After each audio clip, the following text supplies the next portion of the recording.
Hello दोस्तों, आप सबको नमस्कार। कैसे हैं? आशा करती हूँ अच्छे होंगे। तो आइए दोस्तों, स्वर से संबंधित टॉपिक को देखते हैं। स्वर से जितने भी प्रश्न बन सकते हैं उस पॉइंट को देखते हैं।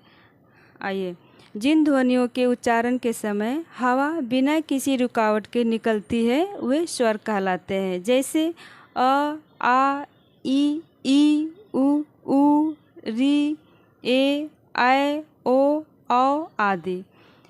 हिंदी में स्वर वर्णों की संख्या 11 है। स्वर के भेद स्वरों के उच्चारण समय, उच्चारण स्थान, ओष्ठाकृति, जिह्वा स्थिति तथा मुखाकृति आदि के आधार पर निम्नलिखित भेद किए जा सकते हैं।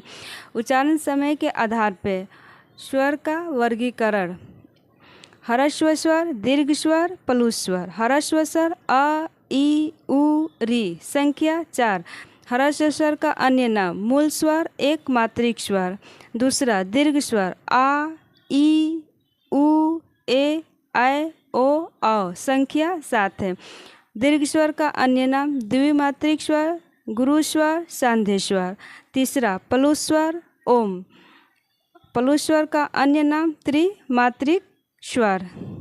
नोट में देखते हैं दोस्तों, हिंदी में प्लुत स्वर का प्रयोग नहीं होती है। वैदिक भाषा में प्लुत स्वर का प्रयोग अधिक हुआ है।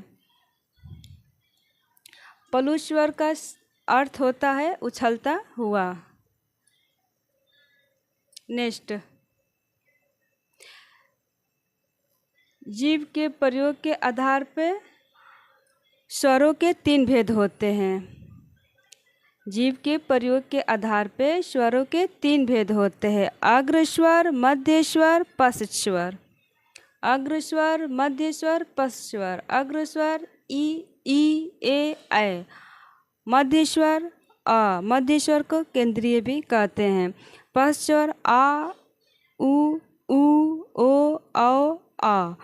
तीसरा, मुखाकृति के आधार पर स्वरों को 4 भागों में वर्गीकृत किया गया है: संवृत स्वर, अर्धसंवृत, विवृत, अर्धविवृत। संवृत स्वर ई, उ। अर्धसंवृत ए, ओ।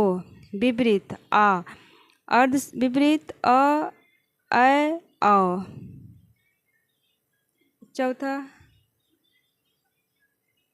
चौथा देखते हैं दोस्तों, ओष्ठाकृति के आधार पर स्वरों के 2 वर्गों में बांटा गया है। ओष्ठाकृति के आधार पर स्वरों के 2 वर्गों में बांटा गया है: अवृत्ताकार या अवृतमुखी। अवृत्ताकार अ, आ, ई, ए, ऐ। वृत्ताकार या वृत्तमुखी उ, ओ, आ। नेक्स्ट, उच्चारण स्थान के आधार पर स्वरों के 2 भेद किए जाते हैं: अनुनासिक स्वर, निरनुनासिक स्वर। तो दोस्तों, स्वर से संबंधित इतना ही टॉपिक को देखेंगे। धन्यवाद।